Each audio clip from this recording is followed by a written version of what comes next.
ser algo ya inminente, la iglesia empezó a preguntarse cuándo y cómo sería el actuar de Jesucristo, su Salvador, del cual proclamaban. La gente que no tenía temor de Dios, que no era creyente en Jesucristo, negaba la resurrección abierta de Jesús, negaba que Él fuera Dios. Y la iglesia cristiana tenía que proclamar incesantemente que Cristo era el Señor, que no hay otro nombre en el cual podemos ser salvos, que solamente por medio de Él podemos tener vida eterna, que Él es el Cordero de Dios que quita el pecado del mundo, que en Él está toda la sabiduría de Dios. Hay que luchar contra diferentes formas de vida, diferentes formas de pensamiento, diferentes filosofías. Y en todo esto crece el Evangelio en el primer siglo a través del apóstol Pablo, el apóstol Pedro, Silas, Juan Marcos, Timoteo, Epafrodito y otros más que la Escritura menciona. Con el paso de los años, algunas iglesias fueron estableciéndose poco a poco. Entre ellas se establece la iglesia de Éfeso. Esta iglesia de Éfeso la hemos estudiado en otros momentos, la hemos hablado acerca de la cultura, acerca de la ciudad de Éfeso. Solo recordaremos que es allí en Éfeso donde existía un templo muy grande a una de las diosas, a uno de los ídolos más famosos de Asia, de Europa en ese tiempo, el templo a la diosa Afrodita, con diferentes nombres en diferentes culturas. Pero ahí en medio de esa cultura fuerte, en medio de una cultura de rechazo abierto al Evangelio de Cristo, con un montón de creencias y con un montón de formas de práctica de rito pagano, culto pagano, inmoralidad y demás, el Señor puso una iglesia allí como luz. El Señor puso allí un conjunto de siervos suyos que debían mostrarle al mundo que es posible ser siervos de Cristo y estar en un mundo perverso, guardados por la palabra del Señor. Los discípulos habían escuchado de primera mano de Jesús aquellas enseñanzas y la oración del Señor Jesucristo. No ruego, Padre, que los quites del mundo, sino que los guardes del mal. Ellos están en el mundo, pero no son del mundo. Santifícalos en tu verdad. Tu palabra es verdad. Así que la iglesia necesitaba en ese tiempo, la carta de Apocalipsis se escribe más o menos entre el año 93, 95 de nuestra era. Y cuando Pablo trabajó o estableció la iglesia allá en Éfeso, habían pasado más de 30 años. Y nosotros podemos leer en algunas partes del libro de Efesios, por ejemplo, cuando Pablo está hablando con los hermanos, les invita en el versículo 18 del capítulo 6 a orar en todo tiempo, a velar con perseverancia y súplica por los santos, a orar por Pablo. Pablo conocía esta iglesia de Éfeso. En el versículo 23 y el versículo 24 dice: paz sea a los hermanos y amor con fe de Dios Padre y del Señor Jesucristo. La gracia sea con todos los que aman a nuestro Señor Jesucristo con amor inalterable. Amén. Y es curioso que un poco más de 30 años después, el exhorto a la iglesia de Éfeso fue precisamente que habían dejado lo que Pablo les había elogiado en ese momento. Con el paso de los años, nuestra vida cristiana, dije hace un momento, se centra más en el esfuerzo personal, desafortunadamente. Y empezamos a perder de vista realmente el llamado que recibimos y por qué lo hicimos. Y sobre eso quiero compartir en esta hora Apocalipsis capítulo 2, de los versículos 1 al 7. Estamos hablando en este caso de la iglesia de Éfeso y haremos algunas referencias a la carta, pero vamos a pedir al Señor sabiduría y dirección. Queremos, Dios, en esta mañana ser bendecidos por tu palabra. Queremos que hables al corazón nuestro y que podamos ser fortalecidos también, Señor, a través de esta enseñanza bíblica. Abre nuestro pensamiento, dirige nuestra atención a ti, Señor, y permítenos que tu palabra en nuestra vida no solamente sea escuchada de manera ligera, sino que sea asimilada, sea meditada y sea experimentada por la gracia tuya. En el nombre de Jesús se lo pido. Amén. Allí en Éfeso mismo, dice la palabra de Dios en Hechos capítulo 19, cuando el apóstol Pablo llegó a predicar allí, ocurrió uno de los milagros más hermosos. Milagros, me refiero al milagro de la salvación de Jesucristo. Dice la palabra del Señor en el versículo 18 de Hechos 19. Muchos de los que habían creído venían confesando y dando cuenta de sus hechos. Asimismo, muchos de los que habían practicado la magia trajeron libros y los quemaron delante de todos. Y hecha la cuenta de su precio, hallaron que era 50,000 piezas de plata. Así crecía y prevalecía poderosamente la palabra del Señor. Fue una iglesia que comenzó en un tiempo de victoria del Evangelio de Cristo. Claro, también hubieron situaciones difíciles, pero la ciudad, dice la Biblia, que en medio de esa ciudad grandiosa, esa ciudad tumultuosa, numerosa, ahí empezó a surgir un grupo de creyentes que con el poder de Cristo, con el testimonio firme, evidenciaron que Cristo estaba vivo, que Cristo no estaba muerto, como se decía, que no era un personaje más, ni un dios más entre los dioses griegos, ni un ídolo más. Él era el Dios, el que es y que era y que ha de venir. La iglesia de Éfeso experimentó el poder de Dios, la presencia de Cristo, la dirección del Espíritu Santo. Los brujos eran transformados por la gracia de Dios. Los que practicaban magia negra y otros cultos satánicos, idolátricos, venían rendidos a los pies de Cristo y la palabra del Señor prevalecía y la iglesia estaba firme. Y Pablo termina la carta a Éfeso, veíamos, diciéndole a todos los que aman al Señor Jesucristo, con amor inalterable, ese amor que no se mueve, ese amor que permanece, que les hace vivir, a ellos la paz y la gracia del Señor. Estamos ahora en el año 94-95 de nuestra era. Juan está en la isla de Patmos. La palabra Apocalipsis no es una palabra exclusiva del lenguaje bíblico. La palabra Apocalipsis no es solamente el título del libro que tenemos en nuestras Sagradas Escrituras. La palabra Apocalipsis es una palabra que existía ya en el idioma griego y que significa, por lo general, la palabra Apocalipsis se traduce como revelar algo que estaba velado, que estaba oculto. Por eso en algunas traducciones, en algunos momentos, el libro de Apocalipsis se llama libro de revelación. No porque cada vez que oramos tengamos que recibir nueva revelación, no, sino que a Juan le fue revelado cosas que la iglesia en ese momento necesitaba saber. Ahora, Apocalipsis de repente es visto como un libro muy místico, muy misterioso, muy complicado. Obviamente tiene algunas interpretaciones que son tanto difíciles desde el comienzo del libro, pero no es un libro ajeno a la vida cristiana. No es un libro que tenga que ser escondido de los creyentes, al contrario.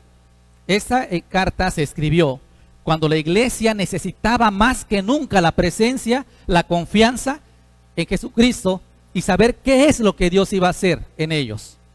El libro de Apocalipsis se escribe para iglesias que estaban siendo perseguidas, muchas de ellas por su fe. Estaban siendo presionadas por su fe. Y entonces, la palabra de Dios en Apocalipsis 1:1 dice la revelación de Jesucristo que Dios le dio para manifestar a sus siervos las cosas que deben suceder pronto. Las declaró enviándola por medio de su ángel a su siervo Juan, quien ha dado testimonio de la palabra de Dios, del testimonio de Jesucristo y de todas las cosas que ha visto. Y el versículo 3 dice: bienaventurado el que lee, bienaventurados los que oyen las palabras de esta profecía, y bienaventurados aquellos que guardan las cosas que están en ella escritas, porque el tiempo está cerca. Y el versículo 4 especifica que esta carta fue dirigida, dice en el versículo 2, que fue 1 y 2, que era para los siervos del Señor Jesucristo. El versículo 4 especifica que esos siervos, de manera directa, de manera prioritaria, de manera inicial, iban a ser 7 iglesias que estaban en Asia Menor, lo que es la parte de Turquía, la parte de Grecia y unas partes ahí cercanas, en esa parte del mundo, repito, entre Asia y Europa, en esa zona. Las 7 iglesias no eran las únicas que estaban allí. Habían otras iglesias más, las de Colosas, las de Filipos y otras iglesias.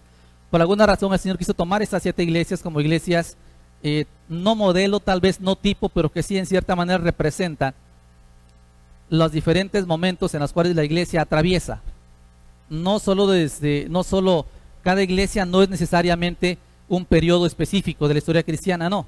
En este mismo tiempo podemos estar pasando cualquiera de las 7 etapas de la iglesia, momentos o crisis de la iglesia, pero el Señor se enfoca en esas iglesias como una manera de llamar nuestra atención en estos tiempos.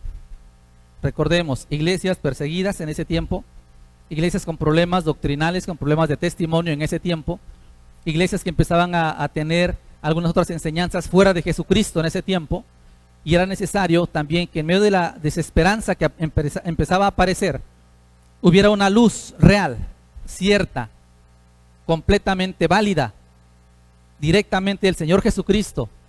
Y por eso el Señor, allí en la isla de Patmos, da esta revelación al apóstol Juan. Estas 7 iglesias representan entonces las iglesias de su momento, pero también la nuestra, y las generaciones de creyentes de todos los tiempos. Para nosotros es esta exhortación. Son cartas olvidadas para la generación actual. Cartas a las 7 iglesias. Estamos en el capítulo 2, vamos a ir viendo a lo largo de ese capítulo 2 y 3 algunas enseñanzas del capítulo 1. Dice el versículo 1 del capítulo 2. Recuerden que Jesús está hablando y le dice a Juan: escribe al ángel de la iglesia en Éfeso. Cuando le dice escribe al ángel de la iglesia, lo primero que vemos es la aparición de la palabra ángel. La palabra ángel, en el sentido literal o textual, significa mensajero. En algunos contextos de la Biblia, la palabra ángel se traduce o se refiere a alguna persona en particular, en otros a esos seres celestiales. Y aquí comienzan, bueno, desde antes algunas diferencias en cuanto a interpretación bíblica de qué representa, qué significa este ángel. Lo que podemos ver a lo largo del contexto bíblico nosotros en este tiempo es que ángel, estamos en el versículo número 16 del capítulo 1, dice: tenía el Hijo del Hombre que vio la revelación de Juan, dice, tenía en su diestra 7 estrellas, de su boca salía una espada aguda de 2 filos, y su rostro era como el sol cuando resplandece en su fuerza. Cuando le vi, dice Juan, caí como muerto a sus pies, y él puso su diestra sobre mí, diciéndome: no temas, yo soy el primero y el último, el que vivo y estuve muerto, mas he aquí que vivo por los siglos de los siglos, amén. Y tengo las llaves de la muerte y del Hades. Escribe las cosas que has visto, y las que son, y las que han de ser después de estas. El misterio de las 7 estrellas que has visto en mi diestra, y de los 7 candeleros de oro. Las 7 estrellas son los ángeles de las 7 iglesias, y los 7 candeleros que has visto son las 7 iglesias. Y cuando en el versículo 1 capítulo dice escribe al ángel de la iglesia, estamos entendiendo allí que en el versículo previo, las estrellas en las manos del Señor en su diestra, que son los 7 ángeles, vamos a entenderlo como el liderazgo de las iglesias a través de los cuales Dios hacía llegar su palabra a la iglesia. Hay quienes, repito, lo ven literalmente como un ser celestial, en donde el ángel tendría que llevar el mensaje directamente. Pero en el capítulo 1, versículo 1 dice que Dios le dio la revelación a Jesucristo. Por medio de su ángel le envió a Juan, para que Juan le enviara a los siervos, a las iglesias. Por eso podemos entender que el ángel del capítulo 2, versículo 1, puede referirse, sin caer en errores doctrinales ni nada por el estilo, a los líderes de las iglesias en ese tiempo. Y le dice, escribe al ángel, dirígele una carta al ángel de la iglesia en Éfeso, al liderazgo de la iglesia en Éfeso. Hay quienes consideran que ángel también se refiere a algo así como los seres celestiales a los cuales Dios pone a su cargo la iglesia. Dicen ellos, hay ángeles que tienen a cargo cada iglesia, y en ese caso el ángel que estaba cuidando, que estaba vigilando la iglesia de Éfeso. Creemos que no es esta la interpretación correcta, así que lo entenderemos como el liderazgo de las iglesias. Y le dice el Señor, escribe al liderazgo de la iglesia en Éfeso. Dile que quien manda la carta es el que tiene las 7 estrellas en su diestra, es decir, aquel que está enviando la carta es aquel mismo que los tiene en sus manos al liderazgo. Y luego dice, el que anda en medio de los 7 candeleros de oro dice esto. Cuando nosotros vemos en el capítulo 1, regresamos, voy a leer del versículo 10 al 15. Yo estaba en el Espíritu en el día del Señor y oí detrás de mí una voz como de trompeta que decía: yo soy el Alfa y la Omega, el primero y el último. Escribe en un libro lo que ves, dice el Señor, y envíalo a las iglesias que están en Asia, a Éfeso, Esmirna, Pérgamo, Tiatira, Sardis, Filadelfia y la Odisea. Y me volví para ver la voz que hablaba conmigo, y vuelto, dice Juan, vi 7 candeleros de oro. En medio de los 7 candeleros, a uno semejante al Hijo del Hombre, vestido de una ropa que llegaba hasta los pies, y ceñido por el pecho de un cinto de oro. Su cabeza y sus cabellos eran blancos como blanca lana, como nieve, sus ojos como llama de fuego, sus pies semejantes al bronce bruñido, refulgente como un horno, y su voz como estruendo de muchas aguas. Quien da la orden para escribir la carta, dice Juan, es el que tiene las 7 estrellas en su diestra. Es el que camina en medio de los 7 candeleros de oro. El escritor revelado entonces dirige esa carta a los dirigentes de las iglesias. El escritor o quien indica que esta carta sea escrita, dirige esa carta de manera específica a la iglesia de Éfeso.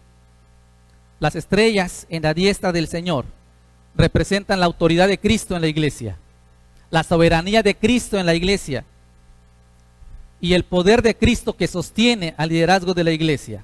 Pero cuando dice también que anda entre los 7 candeleros de oro, habla acerca de la presencia de Cristo en medio de su pueblo. Jesucristo conoce y camina en medio de su iglesia.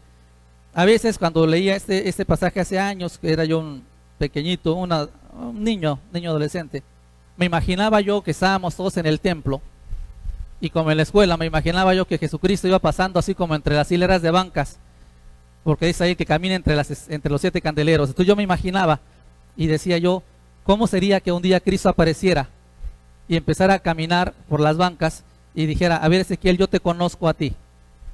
Y que me empezara a decir las cosas que he hecho.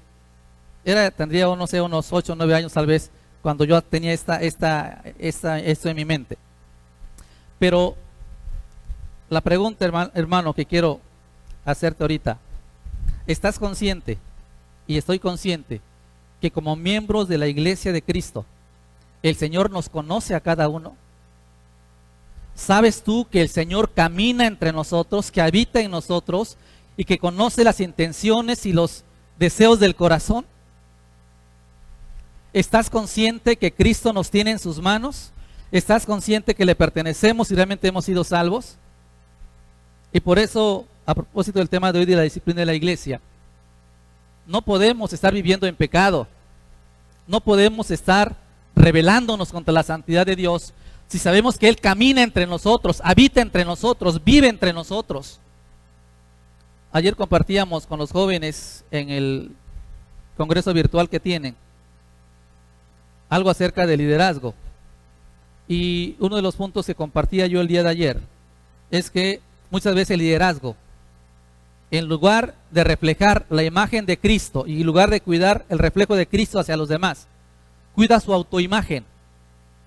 Yo quiero quedar bien ante los demás, no quiero que los demás vean que estoy mal.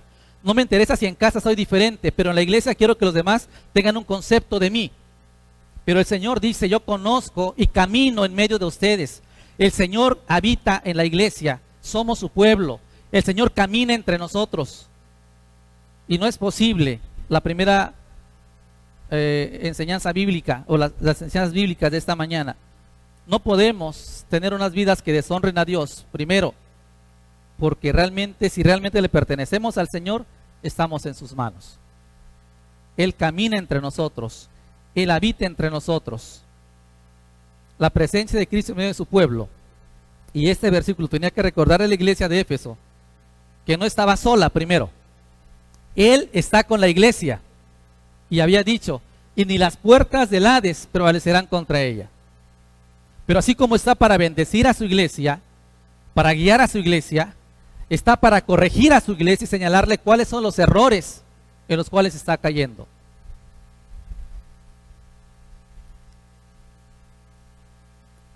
El Señor, que nos conoce, que vive entre nosotros, que sostiene y que desea guiar el liderazgo, dice esto. Es como cuando el profeta decía: Jehová de los ejércitos ha dicho. No hay vuelta de hoja, mis hermanos. El Señor está diciendo esto. Yo habito entre ustedes, quiero que lo entiendan, dice Jesucristo. Estén conscientes de eso. A la iglesia de Éfeso, mis hermanos, les decía Juan, y quería que entendieran, no están solos, Cristo está con ustedes. Ahí en Éfeso recuerden que estuvo Timoteo pastoreando en algún tiempo, y la indicación era la misma: perseveren en la fe del Señor, hermanos. Cristo está con ustedes. El Señor sostiene a la iglesia, sostiene el liderazgo, y Él es el que dice esto. El capítulo 1 de Apocalipsis, lo tocaremos más adelante al final de estas cartas, es uno de los capítulos que señala claramente que Cristo Jesús es Dios, que Cristo Jesús es el Todopoderoso, el que es y quiere que ha de venir. Aquel varón que vio Daniel en su visión, Daniel capítulo 7, donde ve a un anciano de días, en 7:9 de Daniel, es el mismo que aquí ve Juan en medio del trono. Dice la palabra de Dios que sus cabellos eran blancos como blanca lana, como nieve. Es el mismo varón, la misma imagen, la misma persona, el personaje que Daniel ve allá en Daniel 7:9, refiriéndose a Jehová de los ejércitos y a uno que salía del lado del trono, semejante al Hijo del Hombre. Vamos a ver más adelante acerca de la deidad de Cristo, la divinidad de Cristo. Cristo es Dios. Ahorita solamente voy a enfocarme en el capítulo 2 en las iglesias, y una vez terminando esto veremos por qué podemos creer y podemos permanecer en la iglesia cristiana como exclusiva del Señor Jesucristo. Tenemos entonces la primera cosa, que fue la presentación y la revelación del escritor. Luego dice, ya Jesús dijo, el que manda escribir dice esto. Desde ahí la atención hay que ponerla completamente. Y lo primero que el Señor dice: yo conozco tus obras. Aquí la palabra conocer no es una palabra como algo así de didáctica, de aprendizaje. Es alguien que sabe a profundidad las cosas. Y dice: yo conozco tus obras. Y cuando habla de obras no se refiere solamente a las cosas externas, no se refiere solamente a una obra de caridad o algo. No. La palabra obras acá se refiere al modo de vivir y conducta de todos los miembros de la iglesia. Recuerden que está hablando a la iglesia de Éfeso a través del liderazgo, y le dice: escribe al ángel que le diga a la iglesia: yo conozco tus obras. Y no solamente es la del pastor, la del diácono y del maestro de escuela dominical. Ese mensaje era para cada integrante de la iglesia, para cada miembro de la iglesia de Éfeso. Y a nosotros Dios nos dice lo mismo: yo conozco tu forma de vida, yo conozco tu conducta. Y te pregunto, hermano, ¿qué sabe Jesús de tu vida? Hay muchas cosas que están ocultas en nuestro corazón porque ya pasaron, fue hace años, y a veces ni la esposa lo sabe, ni el esposo lo sabe. Son cosas que ya, pues dijimos, pues vamos a dejarlos ahí, tal vez traerlos a colación, va a ocasionar conflictos. Lo cierto es que el Señor Jesucristo sabe todo.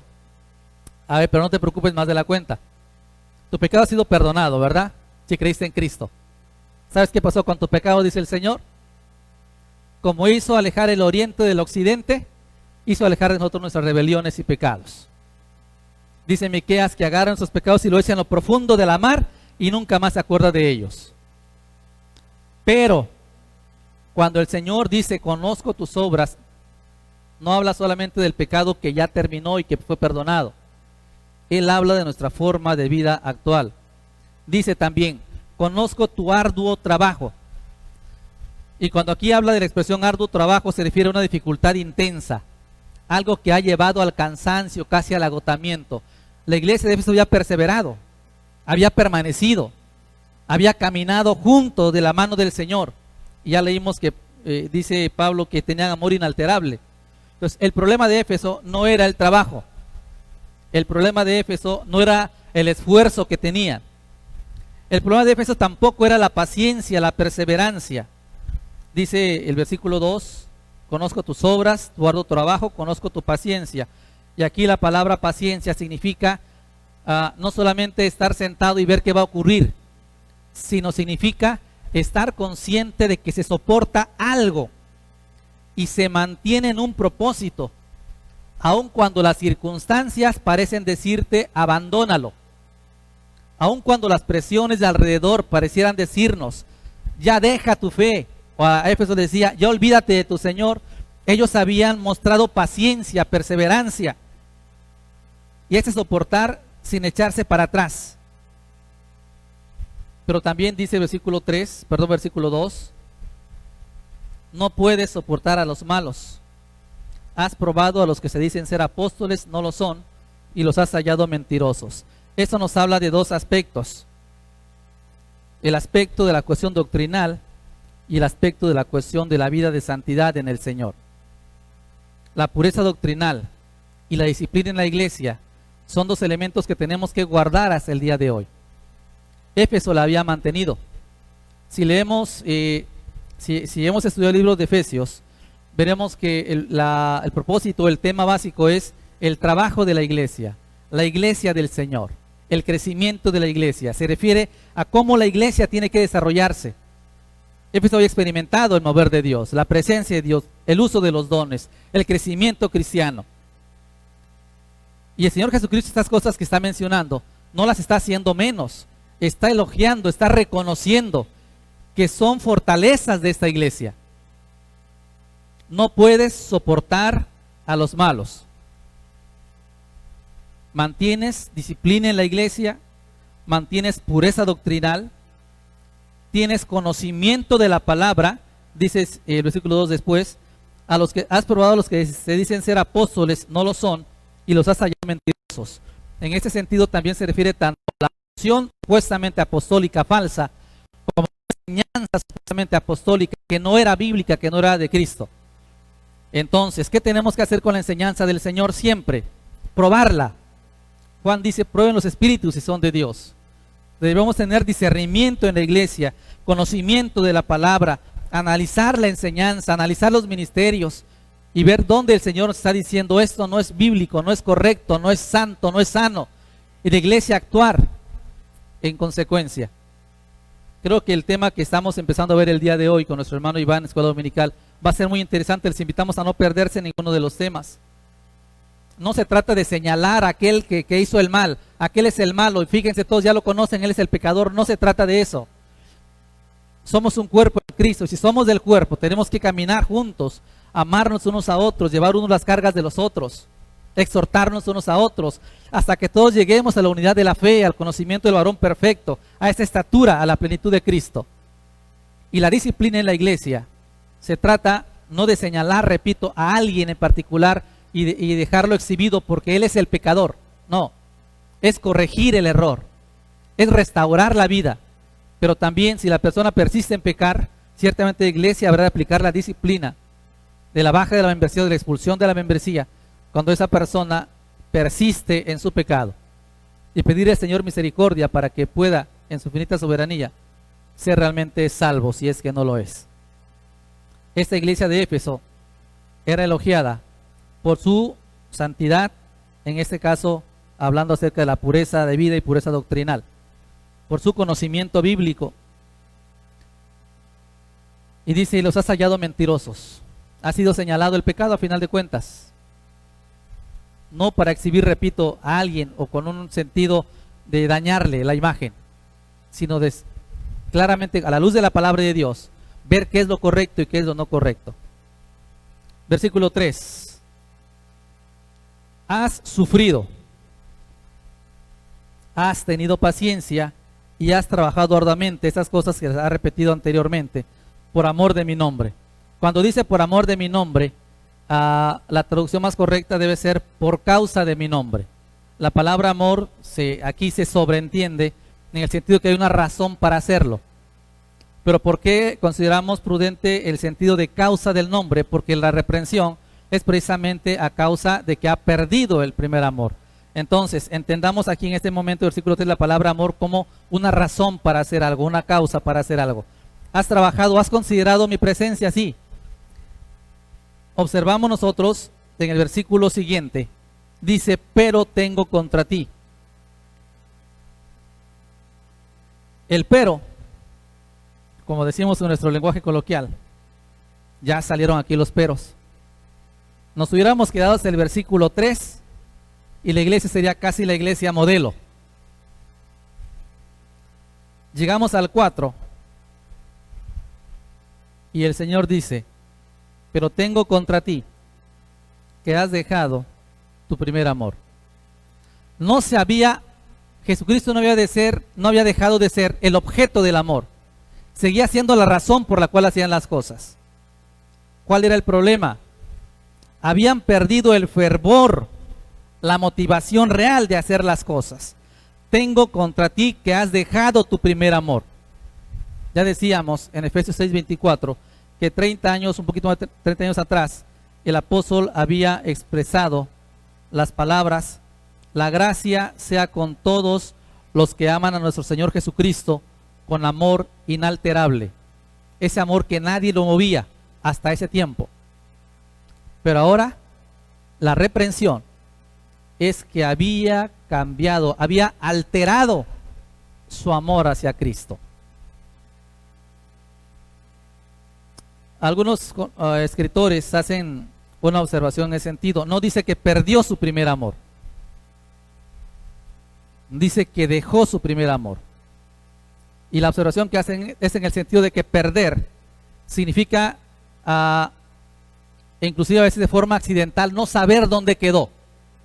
Mientras que la palabra dejar lleva la idea de que estás consciente hacia dónde vas y cuál es el propósito de lo que estás haciendo. Así que la iglesia no había perdido a Cristo en el sentido que seguía siendo Cristo la causa de muchas de sus acciones. Pero consciente o inconscientemente quizá, habían empezado a cambiar la razón del por qué hacerlo. Era una progresión consciente de que las cosas se estaban dejando de hacer por la razón correcta. ¿Recuerdan ustedes cuál es el primer gran mandamiento que Jesucristo mencionó cuando le preguntaron: Maestro, ¿cuál es el gran mandamiento? Y Jesucristo también hizo el comentario al respecto. Y la respuesta fue: amarás al Señor tu Dios con todo tu corazón, con toda tu alma, con toda tu mente. El segundo es semejante: amarás a tu prójimo como a ti mismo. El amor había dejado de ser importante para la iglesia.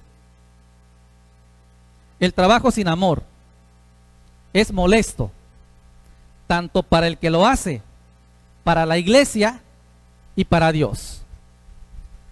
Quizá cuando ha sido en el matrimonio, por ejemplo, hay momentos en los que estamos muy de buenas y traemos las chanclas del esposo, de la esposa, y con gusto lo hacemos y le damos un masajito. No estoy refiriendo al amor, sino a la actitud, a la acción.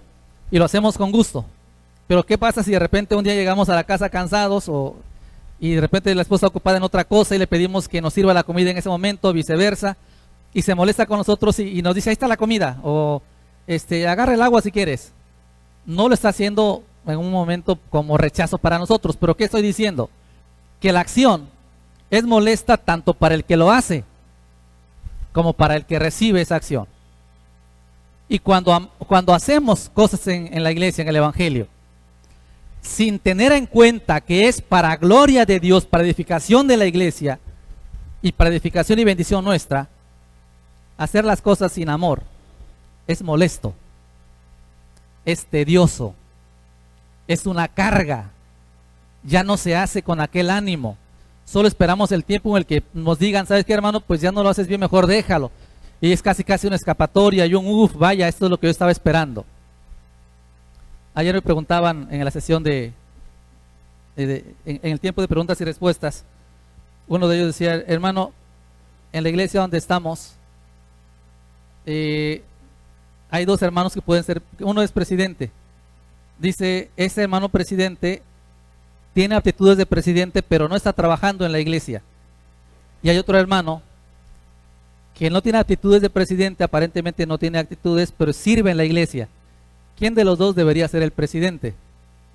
Podemos apoyarlos y ya dimos una explicación respecto a cómo trabajar en la iglesia. Pero lo cierto, mis hermanos, es que cuando las cosas las hacemos sin una motivación correcta, y recuerden lo que comenzamos diciendo, Jesucristo dice: yo conozco tus obras, pero no solo conozco lo externo que haces, sé que aquí ya no tienes el amor que debes mostrar. No solo sé que perseveras, porque inclusive yo considero que quizá el enfocarse en el sufrimiento propio les llevó a dejar de amar a Dios y al prójimo. Es decir, si había una persecución, sufrimiento, presiones de diferente tipo, empezamos entonces a decir, hijo, tengo que soportar, necesito aguantar este trance, yo sé que va a pasar. Y me enfoco tanto en mi situación, en mi sufrimiento, en mis condiciones, que me olvido que la razón por la que estoy sufriendo, por la que estoy perseverando, es por amor a mi Señor y no porque yo quiero perseverar con voluntad propia. Jesús dice, conozco tus obras, pero también conozco tu corazón. En tus obras te he visto actuar, pero en tu corazón el amor ya no se manifiesta. Y eso es lo que te estoy reclamando. No estaban siendo guiados por el Espíritu de Dios. Quizá a muchos creyentes, a algunos creyentes, nos interesa dar la impresión que estamos bien con el Señor. Pero cuando vamos con el Señor dice, Ezequiel, yo sé que tú no estás bien conmigo y tengo eso contra ti. O quizá queremos nosotros aparentar que caminamos de la mano con Jesús. Y en casa nuestra acción es diferente y el Señor dice, Ezequiel, conozco también tu actuar en tu casa. Así que, mis hermanos, por eso es importante que entendamos el versículo 1 del capítulo 2. El Señor nos tiene en sus manos y el Señor camina en medio de nosotros y sus ojos dice que son como refulgentes, conocen y penetran lo más íntimo del corazón. La diligencia, el deber por sí mismo no es suficiente. Por eso Jesucristo, cuando comenzó su ministerio, a sus discípulos les decía, si alguno ama padre, madre, hermanos, hermanas más que a mí, no es digno de mí. La exhortación, versículo 5. Recuerda, por tanto, de dónde has caído, arrepiéntete y haz las primeras obras. La palabra recordar aquí en el original significa llamar a la mente que traiga algo. Eso es recordar. Como decir a la mente, a ver, mente, tráeme qué pasó ayer. Y ya lo recuerda. Entonces dice, llama a la mente y recuerda y ponte a pensar, reflexiona sobre lo que has dejado de hacer. Entonces llama, dice ahí, primero, recuerda de dónde caíste. Y luego dice, arrepiéntete. Esto también tiene que ver con la mente, con el pensamiento. El recordatorio, repito, llamar a la mente a traer algo a colación. El arrepentimiento es un cambio de mentalidad en base a lo que ha traído el Señor a mi mente. Si yo sé entonces que delante del Señor no estoy haciendo bien las cosas, quizá externamente lo hago, pero ante el Señor no puedo esconderme, tengo que cambiar mi rumbo nuevamente a los pies del Señor, a los brazos del Señor, al corazón del Señor. Y ese arrepentimiento tiene que ser inmediato. No puedo esperar, decir, bueno, que pase la pandemia, voy a ver cómo reacciono. O cuando nos reunamos otra vez, voy a pedir al hermano fulano que venga y ore por mí. El Señor habla de la urgencia de estas cosas. No hay sustitutos ni atajos para volver a Dios. ¿Qué cosas podríamos considerar? Bueno, si amas al Señor, tu vida va a depender de Él en oración. Si amas al Señor, vas a desear conocerlo más y más, saber su voluntad y obedecer su voluntad reflejada en la palabra. Si realmente estás amando al Señor y quieres amar al Señor, vas a mostrar en otros el carácter de Dios, porque Dios es amor. Si amas al Señor, vas a compartirlo como una gracia de Dios. Pablo dice, el amor de Cristo nos impulsa, y predicamos a los demás, les decimos, les rogamos, reconcíliense con Dios. Pero cuando hacemos las cosas sin amor, el Señor dice, conozco tus obras, sé que lo haces, pero no me satisface lo que estás haciendo, porque conozco tu corazón. Y decíamos que el arrepentimiento es urgente, es inmediato, porque si no, dice el mismo versículo 5, vendré a ti pronto. Y esto no habla de la segunda venida, sino que se refiere al juicio que Dios establecería sobre esa iglesia local. Quitaré tu candelero de su lugar si no te has arrepentido. Recuerden que el candelero representa a la iglesia. El candelero, bueno, en el templo, en el tabernáculo sabemos que había solamente un candelero. Aquí el candelero representa a la iglesia, ubicado en diferentes lugares. Recuerden que está en ciudades perversas. Allá en el tabernáculo estaba en el lugar santo. Aquí está en un lugar perverso, pero lo que hace santo, lo que está santificado es la iglesia. Tiene que mantenerse santa, no aislada, no encajonada, sino santificada en donde quiera que esté. Y esa es la iglesia que el Señor espera. Una santificación dirigida por el amor. Porque si no, la iglesia no da luz propia. La iglesia solamente manifiesta el amor de Cristo y la santidad de Cristo. Y es aquí la importancia de la disciplina en la iglesia. ¿Qué estamos reflejando como miembros de esta iglesia? ¿Qué estoy, hace unos domingos compartí a alguien esto. El mensaje que se está mandando al mundo, ¿qué es? Si vivo en pecado, lejos de Dios, en inmundicia, estoy diciéndole al mundo, en esa iglesia donde se predica a Cristo, no importa cómo uno viva, total, es lo mismo aquí y allá. Mensaje equivocado del Evangelio. Aquí dice el Señor, ustedes son luz. Y si no, quitaré el candelero de su lugar. No habla de perder la salvación, nada de eso. ¿Qué podría haber ocurrido? ¿O qué podría haber pasado? Sencillamente, seguramente también habrían creyentes firmes ahí que serían salvos. Pero en el punto de vista práctico, quizá ya no sería iglesia, sería una organización, una agrupación que seguiría haciendo las cosas, pero ya sin la presencia de Dios, sin la dirección de Dios. Podrán seguir haciendo, pero sin poder ni la presencia de Jesús. Y sería un grupo de personas en donde la gloria de Dios no se manifiesta más. Y todo vendría a ser ahora obras muertas.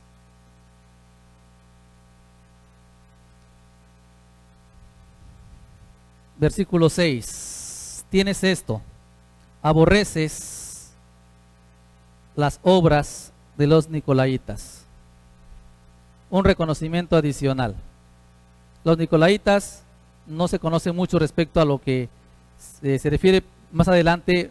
Juan vuelve a tomar esto de un poquito más de luz, pero entre otras cosas habla acerca de perversidad religiosa, idolatría, inmoralidad sexual, falsa enseñanza sobre Cristo, sobre los apóstoles, y también por el sentido de la palabra nicolaitas, la palabra en el lenguaje original, la traducción literal sería aquel que vence al pueblo. Entonces algunos consideran que también eran grupos que pretendían adueñarse de las iglesias e imponer sus propias ideas. Y a la iglesia de Éfeso se le dice, aborreces a los nicolaitas, las obras de los nicolaitas, dice el Señor, las cuales yo también aborrezco. Y aquí tenemos que recordar que debemos amar lo que Dios ama y aborrecer lo que Dios aborrece. Y por último, la recomendación. El que tiene oído, oiga lo que el Espíritu dice a las iglesias. Al que venciere, y la recompensa, al que venciere le daré a comer del árbol de la vida, el cual está en medio del huerto. Atiendan al llamado, dice el Señor. El Señor dice esto y luego dice, atiendan al llamado que el Espíritu hace a las iglesias. Y esta carta, aunque fue escrita hace casi 2000 años, es tan vigente para nosotros el día de hoy. ¿Hasta qué grado llega el amor por Cristo? Pablo dice en Filipenses, todo lo que para mí era ganancia, ahora lo tengo por basura, por amor de Cristo. Y lo he perdido todo por amor de Cristo. El amor de Cristo debe superar cualquier cosa que impida la primacía de Dios en nuestra vida.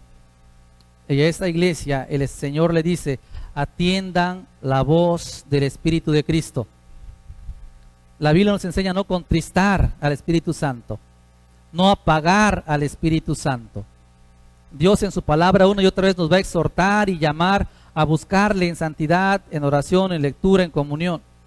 Dios nos confronta con su espíritu, nos convence, nos enseña y nos lleva a volver otra vez al lugar donde debimos, de donde nunca debimos haber salido, en los brazos del Señor.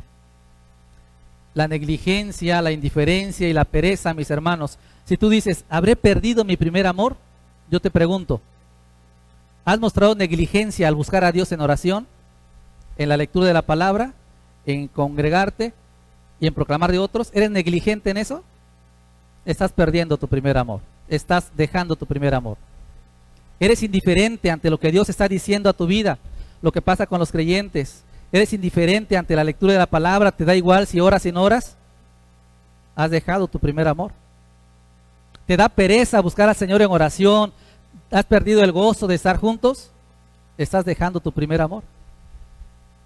Y recuerda, arrepiéntete arrepiéntete de las primeras obras, porque recuerda que el Señor puede enjuiciar, puede llamar la atención, puede disciplinarnos de una manera también dolorosa. La recompensa, dice al que venciere. ¿Qué tenemos que vencer?